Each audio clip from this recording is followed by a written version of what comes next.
So we have a lot of great sports team here in our community. We've got the Colts, we've got the Pacers, and The Indy Fuel. they're relatively new. I guess they'd be the newest professional team in town. Yeah. Minor league hockey. Love watching hockey. It's fun. There's always fights and scars and teeth missing.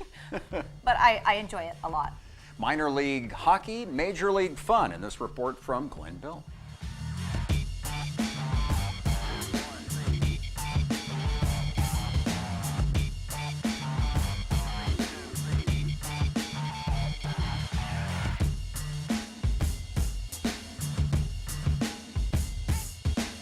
Brent, tell us a little bit about the Indy Fuel. It's their 5th year here.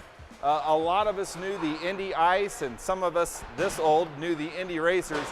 Tell us about what the Indy Fuel is, where it stands in relation to the NHL, and how it's maybe different from the old Indiana Ice team. Yeah, for sure.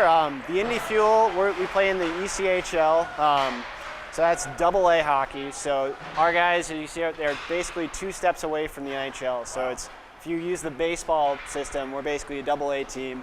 So we're affiliated with both the Chicago Blackhawks at the NHL level and the Rockford Ice Hogs at the American Hockey League level. Wow. So our guys, we actually right now we have 4 or 5 players that have been called up to the AHL who are then just 1 call away from the NHL. So it's very, where the Indiana Ice a few years ago, that was basically junior hockey. So you have your players are 18, 19, 20-year-olds that are looking to play in front of scouts and to earn college scholarships. Our guys are professional hockey. Like, this is pro hockey. Here's Manning up the left side shore, cuts in on goal, shoots and scores!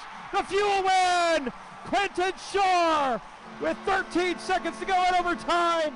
Bernie, tell us a little bit about your background and where you came from and how you ended up in Indianapolis. From Canada originally, up in Sudbury, up 4 hours north of Toronto, and played in the OHL and everything. Played a bunch of pro years, 13 years pro. I was lucky enough to play, and I ended my last 5 out of my last 7 years were here in Indy. I moved here in '99 to play for the old Indianapolis Ice in the CHL, and made this kind of home. My wife's from here, and we've got 2 boys, so I finished my career in Texas. So it was nice to go play in hot weather and some things like that. But then came back and really got involved in the youth hockey a little bit. And then when Mr. Hallett brought the team back and Scott Hillman was the head coach, he'd asked me to be assistant. And 2.5 years later, I took over, and now we're here. So it's been a great run. It's been enjoyable, and we're having some fun doing it.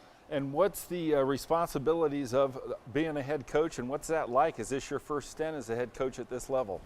At this level, yeah. So this is my going on my 3rd year. But I actually am the head coach, and I run the head coach GM at this level. A lot of teams, their head coach runs all of it. So sure. You run the budget on the hockey side, you run the trades, the free agent stuff, the recruiting, and then the coaching. But it's nice to have a full-time assistant we've got who helps with a lot of the paperwork and other things that you can do your job a little more. He does a lot of the video, so we're ready to go, and we have to do stuff like that. And how many teams are in the league? There are 27 teams throughout the league. They range from all over. We go to Utah, Salt Lake City next week. There's a team in Boise, Idaho, and then there's a new team out in St. John's, Newfoundland this year. And pretty much all the teams, except for 2 or 3, are affiliated with an NHL team. We're the AA team, and there's a AAA in between us. And then so we filter. We've got some guys from the Blackhawks, from Rockford that we help try to develop. At the same time, we have to have players in here, so we have to win too at the same time. And then as far as turnover, I mean, 75 games, that's a lot of games. Do you see your team, does the face of the team change from when you started to that last game? You do a lot of traveling. Yeah. And last, how does Indy stack up in terms of market, fans, and just the electricity around the team? Well, it does change the roster. It has to. You try not to change too much if you can keep the core guys and keep your, say, 13 core guys, and you have to replace guys due to injuries or due to call-ups. Like currently we have almost all of our guys that are on contract with Rockford or Chicago up there right now. So we've got to find some bodies just to help and fill roles, but it's the nature of the business. Every team's like that. And then as far as the Indy stuff, it's gaining a lot of momentum. We had the All-Star game last year, which really helped boost some things around here. And then I think our playoff run and just the investment the ownership's made with building the apartments for the guys. They got state-of-the-art living, and some of the places you go to these cities, it's not as good. So that's a big seller for us. And then we've had a few guys have a taste at the NHL that have played for us. So that's another recruiting tool. We try to get guys that, a lot of guys that come here, they want to know that they're going to have an opportunity to get to the next level and how we're going to help them. So we have to kind of tell them that and explain that, and that's what we try to do when we're here. And so I understand that, you know, our top line guys may be gone, but tell us a little bit about 1, 2, or 3 of our best, most sought after players. So when our audience comes out to watch you, they can kind of keep an eye out for these guys. Well, Josh Shalla, obviously we had him. He's a perennial 30, 35 goal scorer in our league. He's leading our team in scoring, but he's always an exciting guy to watch. One guy we know the fans will like, some of them, if they like the fisticuffs, is Collins. He likes to get into it We and love have it. some fun. Collins. And, yeah, All right, Anthony we'll keep- Collins. all And right. he's not afraid. I think every game he's played, he's fought and had some fun, and he's done well. He's a pretty tough kid, and he's a great kid off the ice. Both the Rupert brothers, they're twins, so if you get to see those guys, they're nasty, but they're skilled and they do some good things. And then you always want to keep an eye on the goaltenders, because both of them those are the only 2 we have currently on Chicago contracts, and you never know. The way they develop here at this level, they get to the next level, and a lot of them do make the NHL at some point. I got you. So let's just talk about Coach John's philosophy. When we come out to watch the Fuel, what's a Coach John team look like, and what are the things that we should know about what's going on with those guys?